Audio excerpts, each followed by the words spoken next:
ఈరోజు మీ వింజమూరుకు వచ్చినప్పుడు నాకు చాలా ఆనందం. ఇక్కడి నుంచి నేరుగా ఒంటిమిట్టకి వెళ్తున్నాను. అక్కడ ఈరోజు సీతారామ కళ్యాణం కూడా జరుగుతుంది. అలాంటి శుభ సందర్భంలో నేను ఇక్కడికి వచ్చాను. రెండో విషయం కూడా మీరు గుర్తుపెట్టుకోవాలి. ఈరోజే ఒక చరిత్ర, 3 ముక్కలాట, 3 రాజధానులు,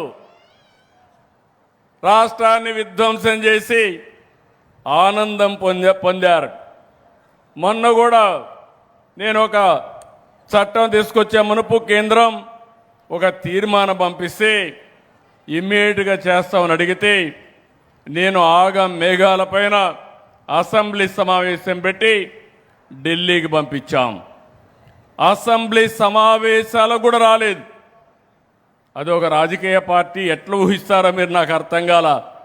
ఇంకా ఎవరైనా ఈ రాష్ట్రంలో వైఎస్ఆర్ కాంగ్రెస్ పార్టీ అని చెప్పుకోవాలంటే సిగ్గుపడాలి తప్ప అలాంటి పార్టీ వల్ల మనకు వచ్చే లాభం ఏమీ లేదని కూడా మరొకసారి విజ్ఞప్తి చేస్తున్నాను. ఈరోజు పార్లమెంట్లో కేంద్ర ప్రభుత్వం బిల్లు ప్రవేశపెట్టారు. రేపు రాజ్యసభకు కూడా వస్తుంది. ఇంకా రాబోయే రోజుల్లో అమరావతిని ఇంచు కూడా కదిలించలేరు. అమరావతి ప్రజా రాజధాని, అవునా కాదా? ఆంధ్రప్రదేశ్ రాష్ట్రానికి ఏకైక రాజధాని అదే అమరావతి. అమరావతి రాజధాని వాళ్ళు గట్టిగా చప్పట్లు కొట్టి మీ హర్షాన్ని, ఆమోదాన్ని తెలియజేయండి.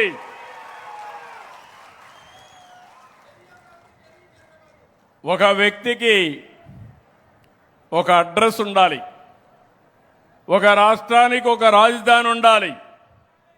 అలాంటి రాజధానిని విధ్వంసం చేసి ఎడారి అని, లేకపోతే శ్మశానమని, ముంపు ప్రాంతం అని ఎగతాళి చేసి మనకు రాజధాని కూడా లేకుండా చేసే పరిస్థితికి వచ్చారు. ఈరోజు నేను వచ్చింది పేదల సేవలో. మీరందరూ గుర్తుపెట్టుకోవాలి, నాకు మొదటి తారీఖు వస్తానే గుర్తొచ్చేది మా పేదవాళ్లే గుర్తొస్తారు. నా కళ్ళలో మీరే ఉంటారు. అందుకే నేను రావడం కాదు, రాష్ట్రంలో ఉండే ప్రభుత్వ యంత్రాంగం, ఎన్డీఏ పార్టీ యంత్రాంగం మొదటి తారీఖున మీ సేవలోనే ఉంటాం. నేను ఎప్పటికప్పుడు అందరికీ ఒకటే మాట చెప్పాను. ఈరోజు దేశంలో ఎక్కడా ఇవ్వని విధంగా దగ్గర మీరు చూస్తే 4,000, 6,000, 10,000, 15,000 రూపాయలు పింఛన్లకు ఇస్తున్నాం. దివ్యాంగులకు 6,000 ఇస్తున్నాం. కిడ్నీ పేషెంట్లు కానీ డయాలసిస్ చేసుకుంటే 10,000 ఇస్తున్నాం. మంచానికే పరిమితం అయితే అలాంటి వారికి 15,000 ఇస్తున్నాం. నేను అడుగుతున్నా, ఎక్కడైనా ఇస్తున్నారా తమ్ముళ్ళు, ఆడబిడ్డలు? మీరే చెప్పమని మిమ్మల్ని అడుగుతున్నా. దగ్గర 2,730 కోట్లు నెలకు ఖర్చు పెడుతున్నాం. 63 లక్షల మందికి ఇస్తున్నాం. ఇప్పటికీ 60,000 కోట్ల రూపాయలు ఒక్క పింఛన్ కింద పేదవాళ్లకు భరోసా ఇచ్చిన ఏకైక ప్రభుత్వం ఎన్డీఏ ప్రభుత్వం అని చెప్పి కూడా నేను మీ అందరికీ విజ్ఞప్తి చేస్తున్నా. ఇంకో పక్కన మీరు చూసి తమిళనాడు ఉంది, 1,000 రూపాయలు ఇస్తారు. ఇప్పుడు కొత్తగా 2,000 ఇస్తామని ఎన్నికల మేనిఫెస్టోలో పెట్టారు. అలాంటిది మన రాష్ట్రంలో 4,000 నుంచి 15,000 ఇస్తున్నాం. ఎక్కడా దేశంలో ఏ రాష్ట్రంలో ఇవ్వడం లేదు. అయితే మీరు కూడా ఒక విషయం గుర్తుపెట్టుకోవాల్సిన అవసరం ఉంది. ఈ జిల్లాలోనే 2,91,000 కుటుంబాలకి 128 కోట్లు నెల ఇస్తున్నాం. ఉదయగిరిలో 39,300 మందికి 17,81,00,000 ఇస్తున్నాం.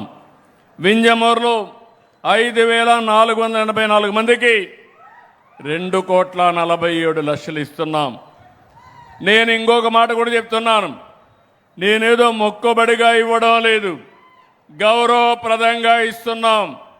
మీ ఇంటికి నిద్రలేస్తానే మీ తలుపు కొట్టి మీకు గుడ్ మార్నింగ్ చెప్పి మీ ఇంటి దగ్గరనే పింఛన్లు ఇచ్చే కార్యక్రమాన్ని ఏర్పాటు చేశాం.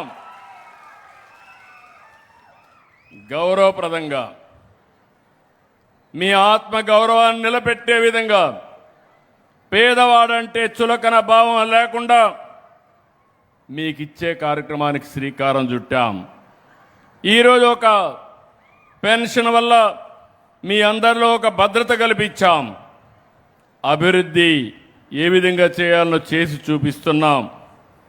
ఇంకో పక్కన మీరందరూ ఒకసారి గుర్తుపెట్టుకుంటే సూపర్ 6 చెప్పాను. నా జీవితంలో నేను కూడా ఎన్నో కార్యక్రమాలు చేశాను, కానీ ఆ రోజు నేను హామీ ఇచ్చినప్పుడు అనిపించింది చేయగలుగుతామా అనిపించింది. కానీ నాకు మీ మీద అభిమానంతో చేయాలి తప్పదని ఆ రోజు నిర్ణయించుకున్నాను. వచ్చిన వెంటనే పింఛన్లు ఇచ్చాం. తల్లికి వందనం. ఎంతమంది పిల్లలుంటే అంతమందికి 15,000 రూపాయలు చొప్పున మీకు అందించిన ప్రభుత్వం ఈ ప్రభుత్వం. మళ్ళీ జూన్ వస్తుంది. జూన్లో మీ పిల్లలు స్కూలుకు పోయే రోజున తల్లుల అకౌంట్లో టెన్షన్గా డబ్బులు వేసే బాధ్యత మాదని మరొకసారి మీ అందరికీ విజ్ఞప్తి చేస్తున్నా. స్త్రీ శక్తి సూపర్ హిట్ అయింది. మొన్నటి వరకు మా ఆడబిడ్డలు బయట పోవాలంటే ఆలోచించేవాళ్ళు.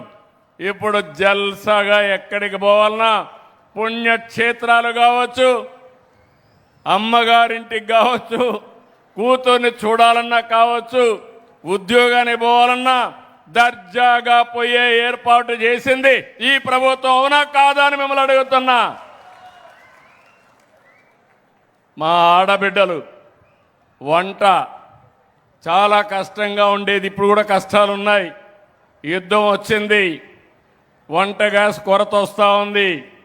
అయినా ఎక్కడ కూడా ఎన్ని ప్రయత్నాలు చేయాలనో అన్ని ప్రయత్నాలు చేస్తున్నాం. నేను ఒకటే మీ అందరినీ కోరుతున్నాను.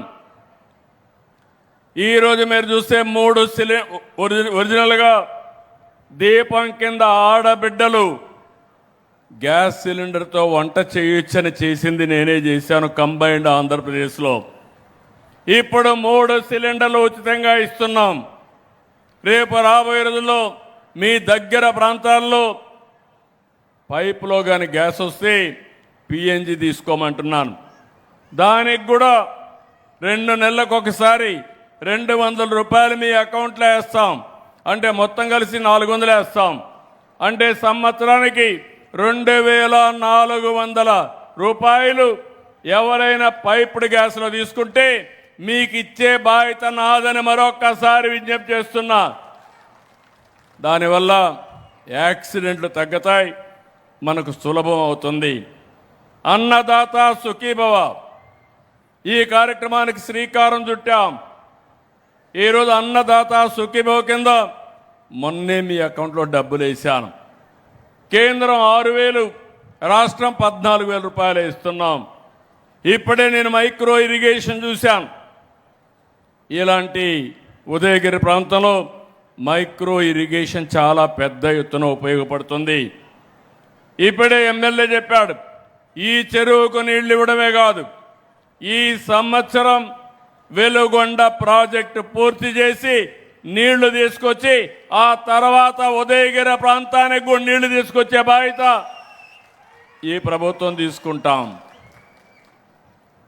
మీరు ఒక్కసారి గుర్తుపెట్టుకోవాలి. ఆ రోజు మీరు ఆలోచిస్తే పోలవరం 72% పనులు పూర్తి చేశాం. ఒక విధ్వంస పాలన వస్తే ఎట్లుంటుందంటే, నా మీద కోపంతో పోలవరాన్ని గోదావరిలో ముంచేశాడు, డయాఫామ్లు కూల్చేశాడు. 440 కోట్లతో పూర్తి చేశాం. తిరిగి మళ్ళీ 1000 కోట్ల రూపాయలు ఖర్చు పెట్టి ఆ పని కూడా పూర్తి చేసి నిన్నే కేంద్రం 1300 కోట్లు మళ్ళా ఇచ్చారు. రేపు గోదావరి పుష్కరాల కంటే ముందు పోలవరం ప్రాజెక్టుని జాతికి అంకితం చేసే బాధ్యత ఈ ప్రభుత్వం తీసుకుంటుంది. దీనివల్ల కృష్ణా డెల్టాకు నీళ్లు వస్తాయి. రాబోయే రోజుల్లో నాగార్జున సాగర్కు నీళ్లు తీసుకొస్తాం. ఇంకా పైకి నల్లమల సాగర్ తీసుకొస్తే ఇంకా మీ ఉదయగిరి కూడా సమస్య ఉండదని చెప్పి నేను మీకు తెలియజేస్తున్నా. అటు శ్రీశైలం ఉంటుంది, ఇటు పోలవరం నీళ్లు కూడా వచ్చే అవకాశం ఉంటుంది. ఒక పక్క సంక్షేమాన్ని పెద్ద ఎత్తున ఇస్తున్నాం, ఇంకో పక్క ఈరోజే ఇంకో కార్యక్రమాన్ని కూడా మా చేనేత కార్మికులకు అనౌన్స్ చేస్తాను. ఇంకో పక్క మీరు చూస్తే అభివృద్ధికి సంక్షేమ కార్యక్రమాల్లో మీరు ఏ విధంగా అయితే జన్మభూమి స్ఫూర్తి తీసుకున్నారో అదే యాంగిల్లో ఒక కార్యక్రమాన్ని తీసుకున్నాను. ఈరోజు నేను సంక్షేమ కార్యక్రమాలు ఇస్తున్నాను. చాలా కుటుంబాలకు ఉపయోగపడతా ఉంది. అయినప్పటికీ కూడా ఆర్థిక అసమానతలు ఉన్నాయి. పేదవాడి జీవన ప్రమాణాలు పెరగడం లేదు. అందుకే నేను ఒక వినూత్నంగా ఒక కార్యక్రమం ఆలోచించాం. అదే P4, public private peoples partnership.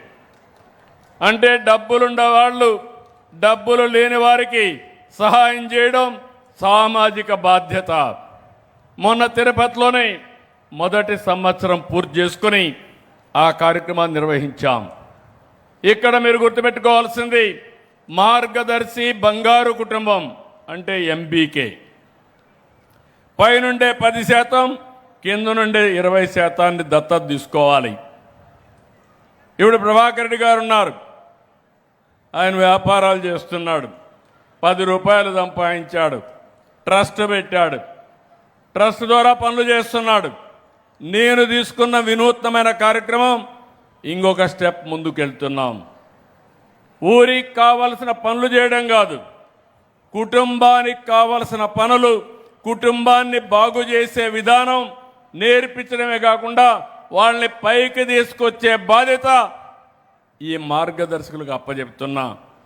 నిన్నే అదాని వస్తే 25,000 కుటుంబాలని దత్తత తీసుకోవడానికి సిద్ధంగా ఉన్నారు.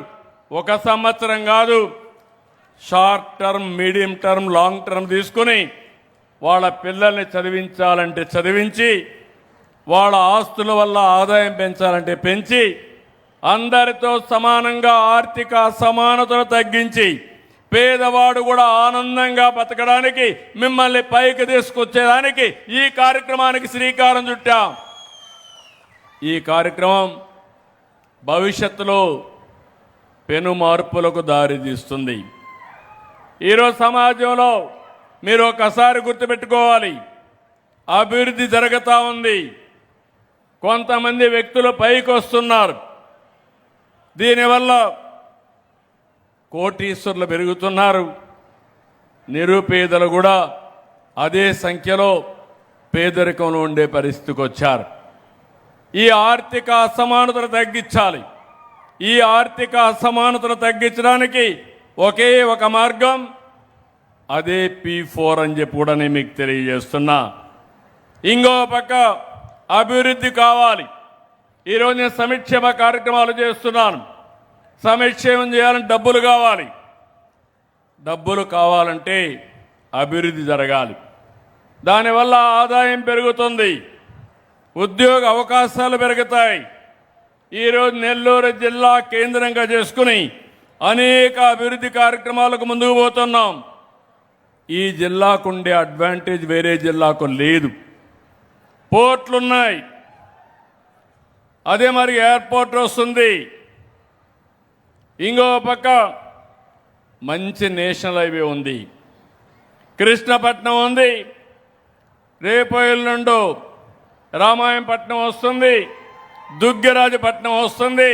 రామాయంపట్నం వస్తే ఇక్కడ నుంచి 40 కిలోమీటర్లో మీరు పోర్ట్ రీచ్ అయ్యే పరిస్థితి వస్తుంది. దీనివల్ల పరిశ్రమలు వస్తాయి.